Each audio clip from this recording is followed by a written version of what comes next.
ñu représenté ce département politique présidente Fatoumata Niang di gërëm tamit monsieur le ministre.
kon capital boobu la ñu bañ mu rëcc nu nañu seen loxo yu set ndaw lu am yéene ci Sénégal ñu jàppale ko pour que loolu ñu liggéey lu bañ a rëcc loolu moo tax ñu président Abdoulaye Sylla tàllale loxo ñu ko incha allah ñoom ak ñi doon àndal ci aar Sénégal alliance rurale pour l'émergence du Sénégal ñu créé ko en 2012 demal suñu bopp am 7 communes rurales yu ñu gagné dans le Sénégal coalition boobu ba léegi ñuy dund ancien PCR nekk ci ay maire nekk ci acteurs de développement góor ak jigéen nekk ci ñu jiite également les anciens maires du Sénégal ku ne xam na li xew ci élection locale yi mujj ak conséquence au risque pareil ñoom ñëpp maire toog yoon bu ñuy jaar pour seen base ba dina rëcc daal la leen loxo leen gaa yi waxtaan ak Ablaye suñu d'accord ñu jàppale ko te moo ni ñun ci suñu base yi ku ñu jàppale di nga am daal ndax laa mu luuru de xam nañ ko jëm te xam nañ ne lu naqaree ci base te yaakaar naa ne Ablaye nii dinañu fajal la moo loolu la ñu ànd ak moom ndax moom député yi moo ko intéressé am na leneen lu mu xalaat li mu bëgg nag dañ ko ci jàppale ba ëllëg leneen lu ñëw ñu jàppale ko loolu moo tax mu ànd ak président Abdoulaye Sylla am yaakaar ci moom di féliciter nag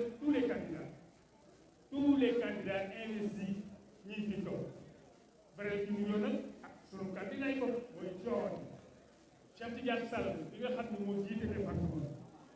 Serigne Moussa ak Serigne Sidi Ahmed ñoo ko tànn teg ko ci loxo Abdoulaye Sylla kon Cheikh Tidiane dañ ko jàppale ci kanam mu ànd ak it suñu soxla maa ngi yaay Fatou Mangas ku ne xam ne moom sa ba diggante ak jëkkër taaw mën la ko tuddee kon tànn boo tànnee boo ngeen def mën ngeen ko tànn te dañuy xaar ñi jëral rek ci wàllu la ñu jëkkee suñu campagne te nag bii nañ terrain bu baax a baax a baax jiite nañu liste département ba ñetti yoon benn yoon lañ jëm sa liste nationale ñetti yoon yëpp la ko gañ kon suñu jëm xam nañ suñu jaaree ba gañ